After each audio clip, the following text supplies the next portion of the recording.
Bonjour à toutes et à tous et merci de nous rejoindre pour cette diffusion spéciale des vœux à la population, du maire et du conseil municipal. D'ordinaire, nous nous retrouvons à la salle du Recou et vous êtes plusieurs centaines à assister à cette cérémonie. Malheureusement cette année, crise Covid oblige, nous devons respecter les gestes sanitaires. C'est pourquoi nous avons remplacé cette traditionnelle cérémonie par cette diffusion sur les réseaux sociaux de la commune. Avant de rejoindre le maire en salle du conseil municipal pour une interview, je vous propose de découvrir la nouvelle équipe municipale qui a été élue en mars 2020.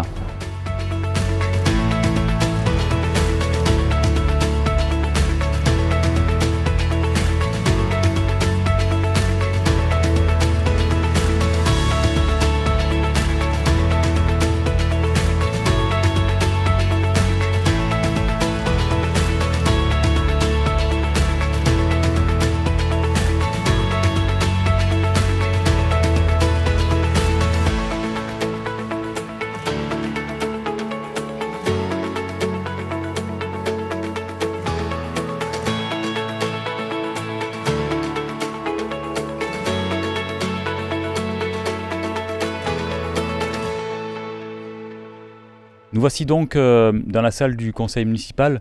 Monsieur le maire, bonjour. Bonjour. Alors je précise que nous respectons strictement les gestes barrières. Nous ne portons pas le masque pour le besoin d'une interview, mais nous avons bien une distance de plus d'1 mètre et voilà, nous avons strictement respecté ces gestes barrières. Monsieur le maire, cette année 2020 a été particulièrement mouvementée. Comment se porte le maire du Canet-des-Maures en ce début 2021 ? Il va bien, il est en bonne santé en tout cas. Probablement avec toute son équipe est éprouvé par cette année 2020 qui, comme tout le monde le sait évidemment, a été grévée par cette pandémie et ces 2 confinements. Mais grâce à la bonne collaboration des agents de la municipalité, de mon équipe municipale et de la population, somme toute on l'a bien passé, même si ne crions pas victoire. Comment on gère une crise de cette ampleur qui est en plus inédite quand on est à la tête d'une commune de 4500 habitants ? On le gère d'abord avec beaucoup d'humilité parce que l'ignorance par rapport à cette pandémie et à ce virus est telle que bien malin qui pouvait prévoir son évolution et qui peut encore aujourd'hui connaître comment vont se dérouler les mois qui viennent, voire les années.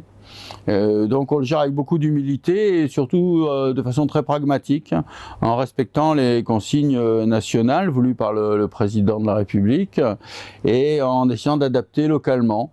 Encore une fois, en s'appuyant sur les agents municipaux, l'équipe municipale et la population. Vous faites souvent référence à la solidarité, à l'entraide. C'est aussi quelque chose qui vous a marqué pendant cette crise ? Oui, sans aucune démagogie. J'ai 2 exemples, par exemple. On a lancé une opération Canetois solidaire pour venir en aide aux plus fragiles. En l'espace de 24 heures, on a eu 100 volontaires pour participer en simplement les premières 24 heures.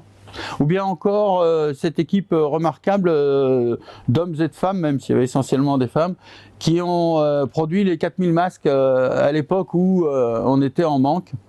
Et les cousettes là, qui ont participé à la salle du Recou et que je remercie encore aujourd'hui pour le remarquable travail. Donc oui, cette solidarité, c'est un peu ce qui est rassurant. C'est pas un enseignement, c'est un témoignage. Pendant des périodes difficiles comme ça, on trouve de la solidarité. C'est rassurant. La crise sanitaire a des impacts sur le plan économique. Est-ce que vous avez déjà, vous, une première mesure de l'impact ? Quelle est votre perception de la situation là, sur le plan économique ? Sur le plan économique, avec mon adjoint dédié, Jean-Pierre Grosso, et notre agent, Alexandre, on a pu avoir une vision, en tout cas on a essayé d'avoir une vision globale, donc on a mis beaucoup de mesures en place pour aider, peut-être on y reviendra, vous verrez.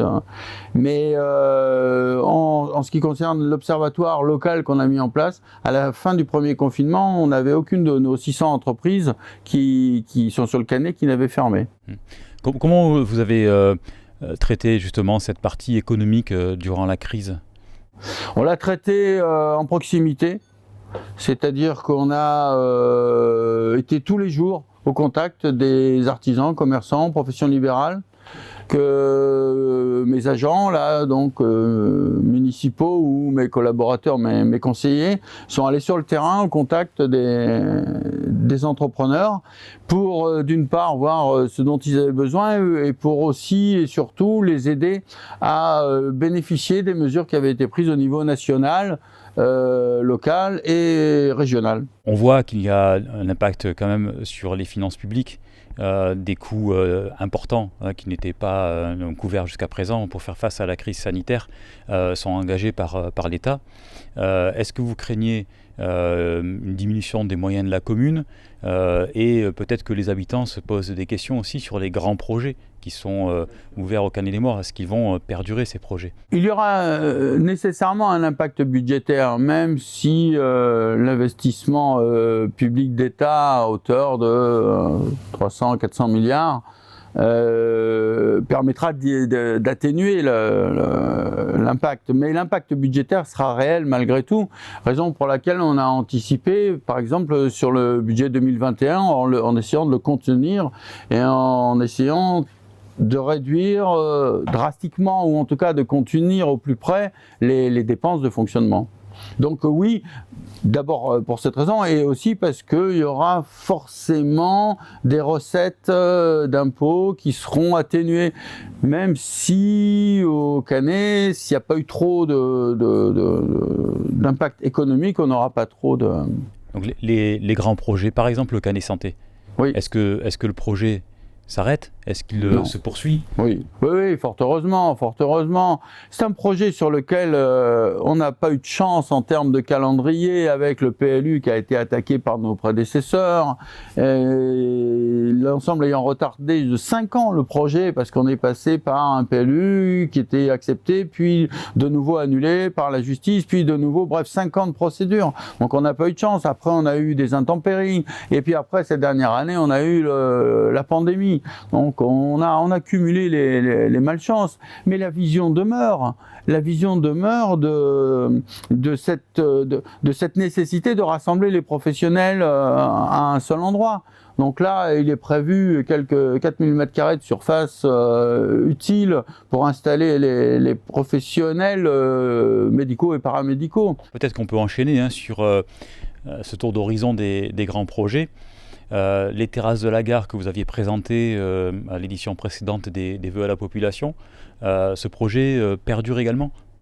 Oui, ce projet perdure plus que jamais. Il procède de notre volonté de relancer le centre-ville dès 2007, même avant d'être élu, donc 2008 quand on a été élu, de relancer le centre-ville autour de la gare. Je crois que jusqu'à maintenant, on n'a pas trop mal réussi, puisqu'on a installé une quinzaine de commerçants en centre-ville, que maintenant, on a un tissu commercial qui est très actif. Et pour le compléter, le pérenniser, le consolider, on a ce projet de terrasse de la gare, donc avec des commerces au rez-de-chaussée, des bureaux. Donc au premier étage, il y aura ces bureaux et en haut un bar lunch restaurant. Et les travaux devraient commencer pareil au premier trimestre 2021 avec le soutien de l'État, de la région et du département. Et tout cela nous ramène au fait que les deux communes du Luc-en-Provence et du Canet des Morts ont été retenues ensemble dans le programme Petite Ville de demain. Oui, ce programme Petite Ville de demain, quand j'étais président de la communauté de communes, je l'avais appelé de mes voeux, puisque je m'en réjouis pour mes collègues de Draguignan et Brignoles, mes collègues maires, leur ville avait été retenue dans le dispositif Cœur de Ville. Et moi, à l'époque, je m'étais rapproché de l'État pour faire valoir le fait que le Luc et le Canet représentaient une conurbation de quelques 17 000 habitants et qu'elle avait donc bénéficié aussi d'un dispositif de cette nature.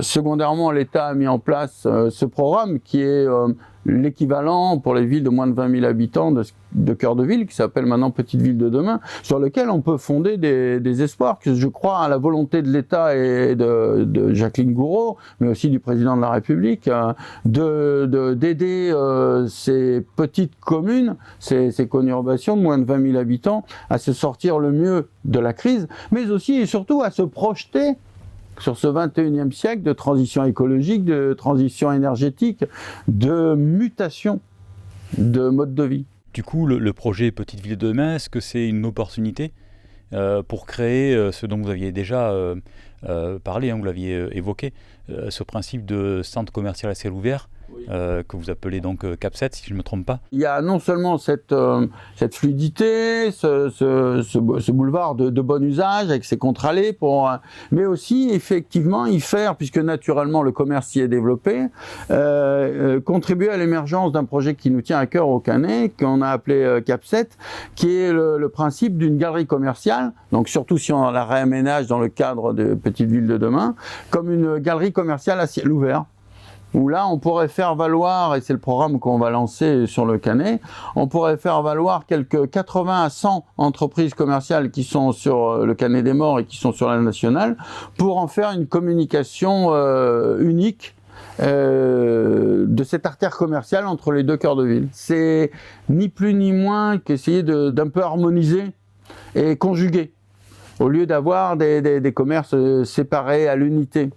Si on conjugue tout ça et qu'on communique sous un mode Grand Var, Cap 3000, ça permettra d'avoir, parce que quand même 80 à 100 commerces de nature aussi différente quand on sort au rond-point de l'autoroute où, je le rappelle, 6 millions de véhicules passent par an.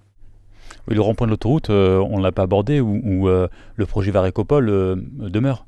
Et oui, alors justement, c'est pour ça que je crois que ce territoire a un avenir extraordinaire, puisque autour de ce croisement d'autoroute à 8 à 57, donc 6 millions de véhicules par an qui passent à ce péage, on est au cœur du département, au cœur de la région et au cœur de l'arc latin de l'Italie à l'Espagne, de telle sorte qu'effectivement, on travaille avec la communauté de communes à l'émergence de la technopole Varécopole, qui devrait voir ses premières constructions pendant l'année 2021. Donc Canet Santé, Varécopole, CAP7, est-ce que demain... Terrasse de la Gare. Terrasse de la Gare, oui. Est-ce que demain, on fait du développement économique de la même façon qu'avant la crise Covid? Est-ce que tout reprend son cours? Ou est-ce que vous tirez certains enseignements de cette crise Covid? La réalité nous oblige à reconsidérer notre mode de vie, notre mode de consommation. Nous sommes... le mois le plus chaud depuis qu'on mesure les températures. Nous avons été l'année la plus chaude, puis les 4 dernières années les plus chaudes. La biodiversité a été divisée par 2, la surpêche, les océans sont pollués, la surpêche a raréfié la faune aquatique de façon drastique. Donc on est tellement au pied du mur qu'on est dos au mur et que oui, il va falloir reconsidérer notre mode de consommation et de développement économique. Que peut faire une commune de 4500 habitants? Eh bien, c'est le fameux syndrome ou image du colibri qui, en transportant sa petite goutte d'eau pour vaincre un incendie, me semble dérisoire, mais si tous les colibris du monde unissent leur bec et leur goutte d'eau, eh bien on peut éteindre l'incendie. Eh bien au niveau des communes comme des territoires, toute mon équipe et moi-même bien sûr, on fait partie de ceux qui pensent que on peut et on doit agir localement. On peut orienter la façon d'organiser la ville, on peut faire des efforts sur les économies d'énergie, on peut mieux traiter les déchets, on peut faire du développement économique plus respectueux de l'environnement. Oui, c'est sûr. Il faut surtout pas attendre tout de la verticalité.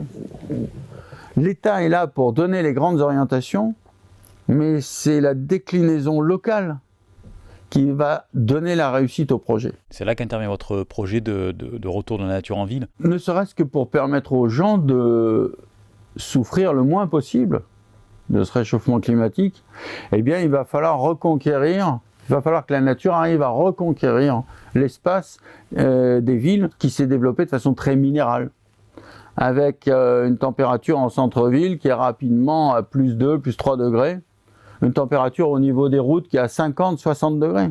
C'est énorme. Donc il va falloir y travailler, et notamment nous, maintenant ça fait pas mal de temps, mais depuis le début des 2 mandats, on a dû planter sur l'ensemble de la commune 150 ou 180 arbres. Chaque personne peut peut-être apporter sa contribution. Et oui, je parlais tout à l'heure de verticalité. On a besoin de transversalité. Il faut qu'on se mette d'accord sur les objectifs. Et après, c'est cette transversalité, c'est l'action de chacun, la contribution de chacun à sa propre échelle qui va contribuer à améliorer le système. À moins consommer, à ne pas gaspiller, que ce soit l'énergie, que ce soit l'eau, que ce soit les déchets, en faire une meilleure gestion, que ce soit les plantations d'arbres, que ce soit un mode de vie qui est nettement moins consommateur. Alors, je ne voudrais pas terminer cette interview sans aborder le monde de la culture. C'est un monde qui a beaucoup souffert en 2020. Quid de la culture au Canet des Morts en 2021 ? En tout cas, la culture, on l'avait intégrée dès le départ, nous, dès donc 2019, puis en préparation de la campagne, puisque notre slogan pour le 3e mandat, c'est Ville, Nature et Culture. Nature, je crois qu'on vient de le développer. Et donc, on avait eu ce slogan Nature et Culture, parce que la culture a toujours fait partie de notre ADN. La culture, c'est un besoin impérieux de connaissances, de savoir, et puis aussi d'immatérialité, de spiritualité. Non religieuse, d'aller vers un monde d'émotions, un monde qui va un peu équilibrer ce monde très matérialiste, très pragmatique. Et c'est aussi une façon de contribuer à un monde qui retrouve certaines valeurs, comme croire à la science, comme susceptible de créer du progrès humain, vivre selon certaines valeurs et certaines philosophies. Et l'art contribue à cet ensemble. C'est indéniable, un vaccin sera prochainement proposé à la population. Alors est-ce que vous, Jean-Luc Longour, médecin, maire de la commune du Canet des Morts, vous allez vous faire vacciner? Oui, je crois à un côté exemplarité de la fonction de maire, et montrer qu'on se vaccine, nous, c'est montrer qu'on a confiance. Même si ça n'empêche pas de garder une forme de vigilance, puisqu'on a manqué de temps pour préparer tout ça, une forme de vigilance sur les effets indésirables qui pourraient apparaître à l'usage avec le temps sur ces vaccins. Mais surtout, comment faire autrement? Cette pandémie, on sait qu'on ne sait pas grand-chose. Pour l'instant, on n'a pas de traitement. Tout notre espoir réside dans un vaccin, c'est-à-dire dans une immunisation la plus large possible de la population. Si 50 à 60% d'entre nous ont des anticorps, le virus aura beaucoup de mal à circuler. Et les épidémies s'éteindront. On est quand même le pays de Pasteur. Donc il faut croire à la vaccination, oui. Monsieur le maire, nous arrivons à la fin de cette interview. Peut-être avez-vous un message, souhaitez-vous exprimer un message aux Canetoises, aux Canetois et à tous ceux qui nous regardent cet après-midi? Évidemment, je leur souhaite, avec toute mon équipe, parce qu'on voit souvent le maire sur la scène, mais s'il n'avait pas toute son équipe autour de lui, je le dis très sincèrement, ça fait maintenant 12 ans que ça dure, et c'est grâce à la cohésion de l'équipe qu'on arrive un peu, et que le maire peut arriver à inventer certains résultats. Je n'en suis que le promoteur. Mais leur dire que je leur souhaite, et toute mon équipe, une année 2021 meilleure que 2020, ce ne sera pas difficile, vu la catastrophe. Mais je vous demanderai de rester quand même très vigilant parce qu'on n'est pas arrivé au bout, de vous faire vacciner, parce que ce sera le chemin le plus court pour retourner à une vie comme celle d'avant, pour créer cette immunité la plus large possible. Et puis aussi parce qu'on est en pleine période de morosité, leur dire que le rire est médecin. Et que et malgré la morosité, ils peuvent chaque jour se donner et s'adonner à un quart d'heure de rire, eh bien qu'ils ne se gênent pas et qu'ils le fassent, parce qu'il y aura un après meilleur. Et que cet après meilleur nécessite qu'au quotidien on entretienne notre bonne santé morale. Voilà, alors à tous et au nom de tous mes collègues, une bonne année 2021. Chaque année, la mairie produit et réalise un film que vous attendez, et vous êtes plusieurs centaines à le visionner lors de la cérémonie des vœux. Nous allons diffuser cette édition 2021. C'est la 13e fois que nous diffusons un film à la cérémonie des vœux. Je vous retrouve après le visionnage pour quelques informations complémentaires avant de clore cette émission.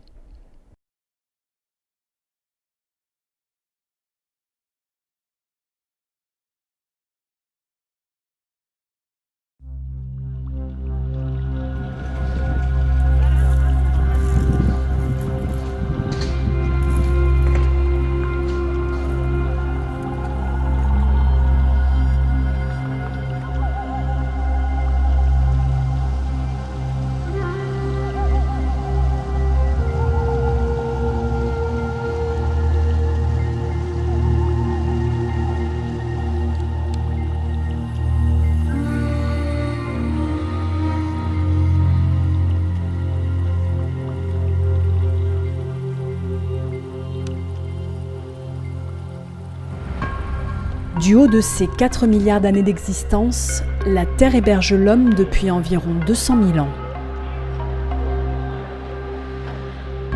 À échelle humaine, nous n'avons que quelques jours d'existence face à une mère nature millénaire.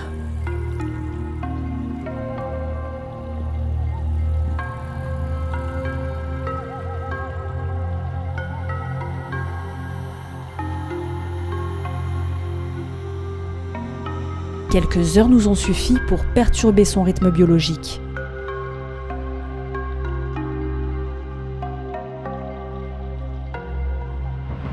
Déforestation, agriculture intensive, surpêche, urbanisation, pollution, exploitation massive des ressources, l'ensemble des environnements terrestres et marins ont déjà été altérés par l'activité humaine. Pas moins d'1 million d'espèces sont aujourd'hui menacées d'extinction et près d'un tiers de la biodiversité d'ici à 2070.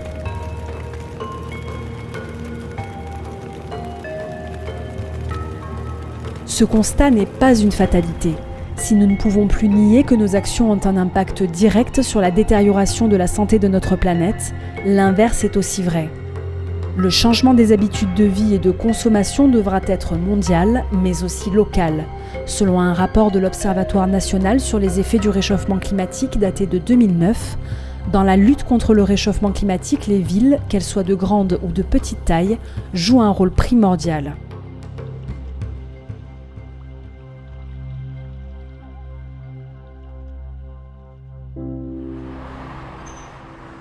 La moitié de la population mondiale est aujourd'hui citadine.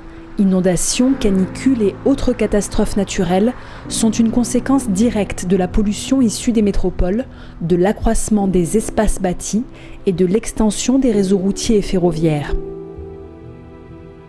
En 2100, Paris devrait connaître le même climat que celui de Cordoue en Espagne. Penser la ville de demain en tenant compte de ces changements devient une nécessité impérieuse. Et si l'on en croit les études scientifiques, la ville de demain devra rendre sa place à la nature. Il est prouvé que sur une avenue de lotissement, qui est souvent surdimensionnée parce qu'elle a été dessinée pour vraiment des aménagements routiers, s'il n'y a pas d'arbres, en été, on va avoir une température qui peut atteindre les 70 degrés au ras du sol. Si on a une strate arborée, donc des alignements d'arbres, des arbustes en dessous, des surfaces non perméabilisées avec de l'eau qui va rentrer, ça veut dire de l'eau de la nappe phréatique qui va sortir aussi par évapotranspiration, on arrive à avoir des températures de 5, 10, 15 degrés inférieures. Ça, c'est vraiment le thermomètre qui nous le dit. Il y a tous les bienfaits écologiques qui se quantifient aussi sur la richesse des échanges, etc. Et après, il y a un côté extrêmement subjectif, sensible du paysage, qui est que la vue du verre, la vue de la plante, la vue de l'être vivant, la vue de l'oiseau, de la vie en fait, ça amène des aménités, ce qu'on appelle des aménités, le bonheur d'habiter cet endroit-là.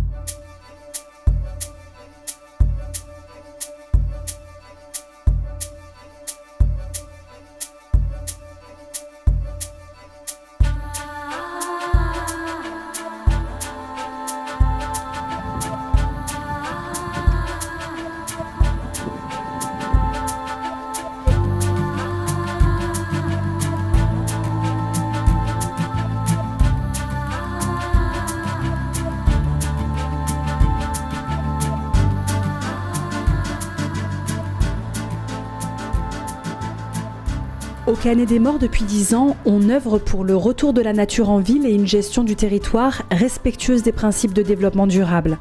Pour un territoire dont 60% du sol est occupé par des espaces naturels et 31% par des terres agricoles, il est impératif de mettre en œuvre une politique respectueuse de l'environnement.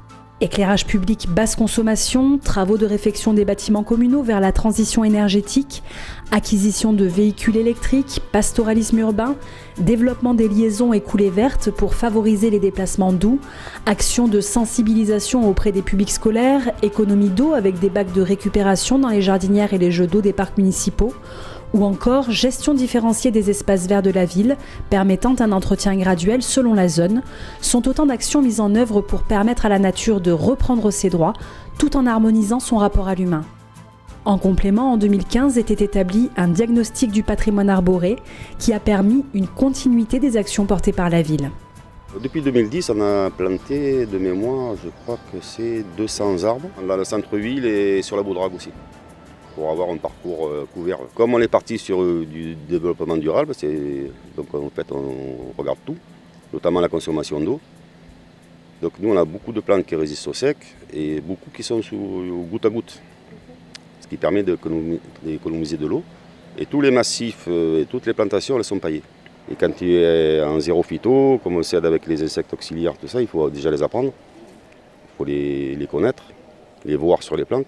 Observer quoi, en fait. C'est assez facile mais ça donne plus de travail donc il a fallu réorganiser la façon de travailler. C'est ce qui a induit la gestion différenciée. Et en même temps maintenant on s'est aperçu qu'il y a pas mal de mésanges chevronnières qui viennent. Et elles c'est une des seules espèces d'oiseaux qui mangent les chenilles processionnaires. Donc c'est pour ça que dans le parc on a installé des nichoirs. Et on les a vus cet hiver là, sur le cerf qui est derrière, attaquer les nids de chenilles pour dévorer les chenilles. Et là, si tu as le malheur de mettre des produits chimiques, ben, tu n'as plus rien du tout. Tu n'as plus de chenilles, mais il n'y aura plus d'oiseaux non plus. Un travail de longue haleine qui commence à porter ses fruits. Des espèces protégées font leur apparition dans les espaces verts de la ville. Des hiboux petits duxcopes ont par exemple trouvé refuge dans le parc Pellegrin. En 3 ans, la ville obtient 4 labels à connotation environnementale. Territoire engagé pour la nature, une COP d'avance, Ville Nature et Ville Fleurie. En 2019, elle signe la charte d'engagement régional Sud Zéro Déchet Plastique et une convention avec la Ligue pour la protection des oiseaux afin de labelliser des espaces communaux en refuge LPO. Le retour de la nature en ville devient pour la nouvelle mandature municipale l'ambition des 6 prochaines années.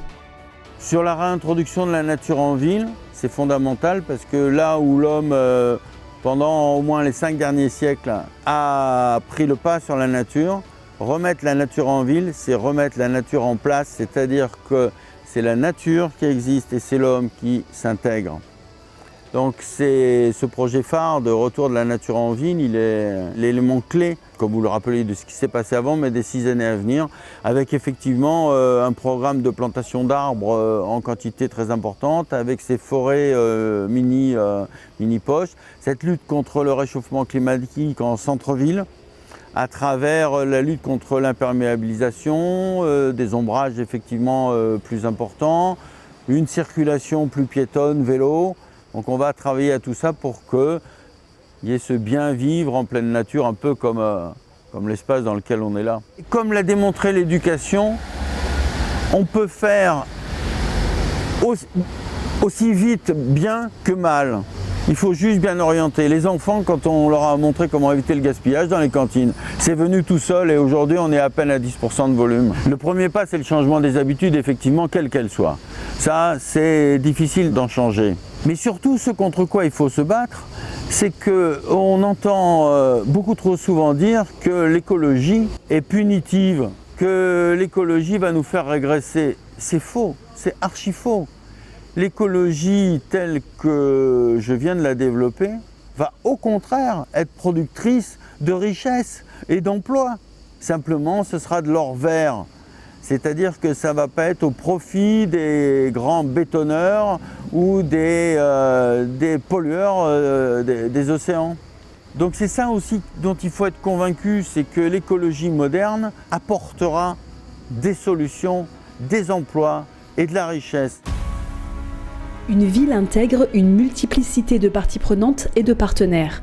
Le conseil municipal et les agents de la fonction publique, bien sûr, mais aussi la communauté de communes, labellisée économie circulaire par l'Agence de la transition écologique et lauréate de l'appel à projet gouvernemental Zéro déchet, zéro gaspillage.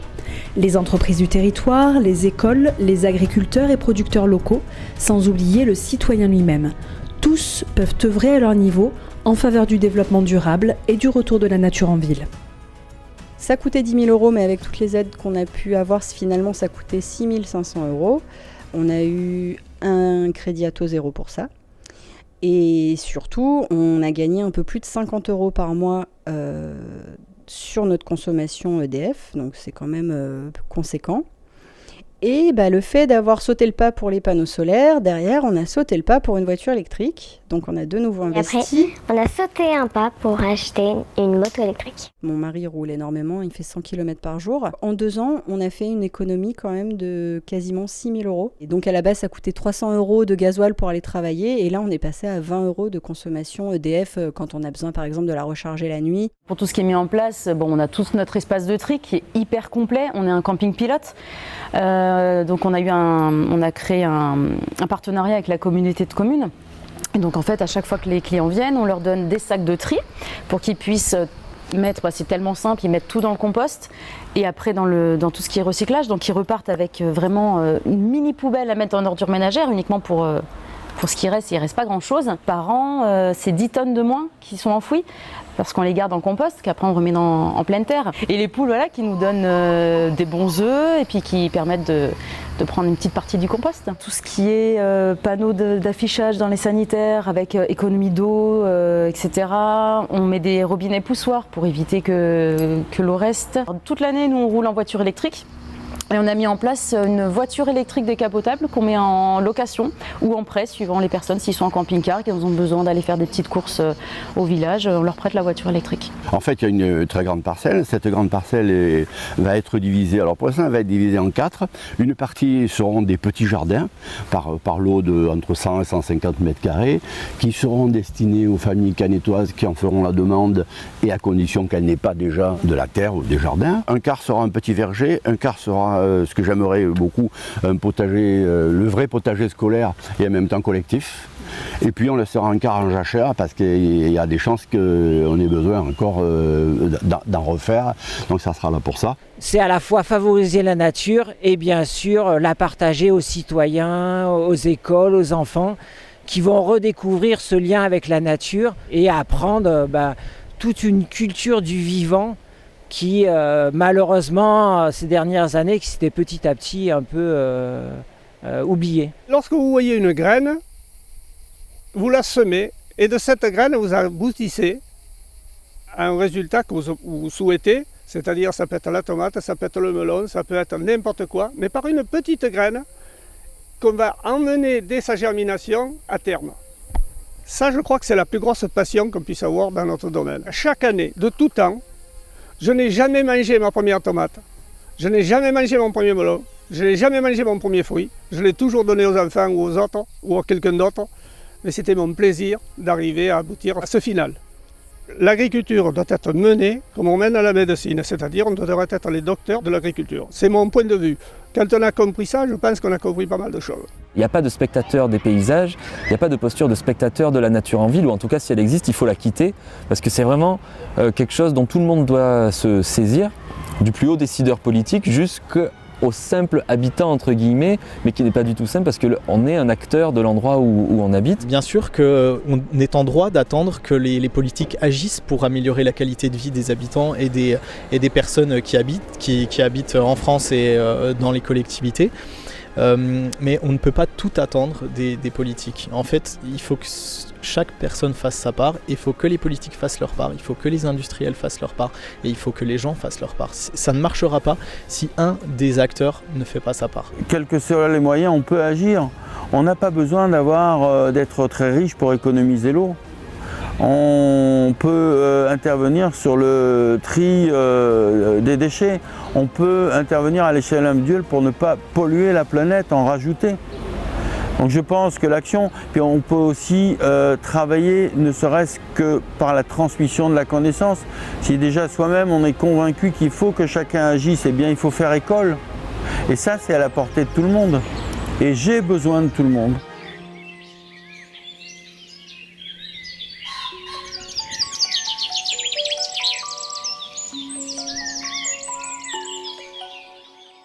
Maman m'a dit de faire attention. J'ai pas compris mais j'ai monté le son. J'ai vu la terre mourir à petit feu. Comme dit mon père, on aurait pu faire mieux. J'ai pas compris, j'ai posé des questions. Dites-moi les grands n'ont-ils pas de raison? Ce serait dommage qu'on ne puisse plus vivre ici. Ou même pire qu'on meure de leurs conneries. Et ça danse, danse, danse dans ce monde. Mais ça ne pense pas. Et ça danse, danse, danse dans la ronde. Mais nos vieux ne pensent pas. Nous sommes les enfants du monde. Nous sommes les enfants du monde. Et si nos parents se trompent, que vont-ils nous laisser dans ce monde? Nous sommes les enfants du monde. Nous sommes les enfants du monde. Et si nos parents se trompent, que vont-ils nous laisser dans ce monde? Tonton m'a dit, je fais attention. Et tu devrais faire pareil mon garçon. Dans quelque temps ce sera déjà trop tard. On ne peut plus laisser ça au hasard. J'ai pris ma feuille et fait quelques brouillons avant de vous écrire cette chanson. La vérité sort de la bouche des enfants. Donnez-nous le droit de devenir grands. Et ça danse, danse, danse dans ce monde. Mais ça ne pense pas. Et ça danse, danse, danse dans la ronde. Mais nos vieux ne pensent pas. Nous sommes les enfants du monde. Nous sommes les enfants du monde. Et si nos parents se trompent, que vont-ils nous laisser dans ce monde? Nous sommes les enfants du monde. Nous sommes les enfants du monde. Et si nos parents se trompent, que vont-ils nous laisser dans ce monde?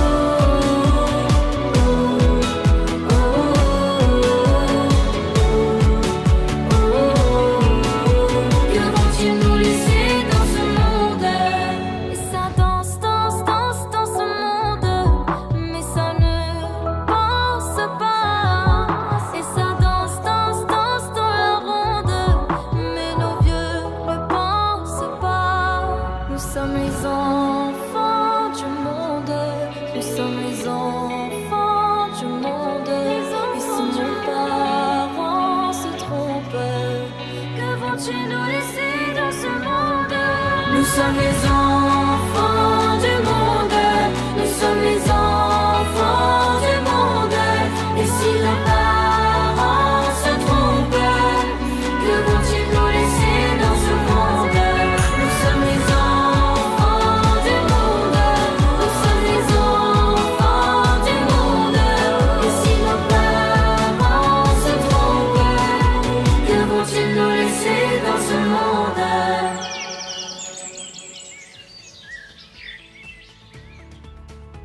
Dans le prolongement du film des vœux, deux informations importantes à vous communiquer. D'abord, avec le Canet Passion qui sera distribué en février, vous retrouverez un dépliant dans lequel différentes actions vous sont proposées et qui vous permettront de contribuer simplement et dès à présent au retour de la nature en ville. Vous trouverez également une toute nouvelle rubrique dans laquelle notre jardinier, Jacques, vous dispensera différents conseils qui vous aideront dans vos travaux de plantation et de jardinage. Si vous avez apprécié cette émission des vœux, n'hésitez pas à liker soit la page Facebook, soit la chaîne YouTube. Et je profite de cette occasion aussi pour vous engager, afin de recevoir l'ensemble des communications de la commune, à vous abonner sur les différentes pages Facebook dédiées de la commune, sur la chaîne YouTube, ainsi que sur la newsletter ou bien l'appli Ville.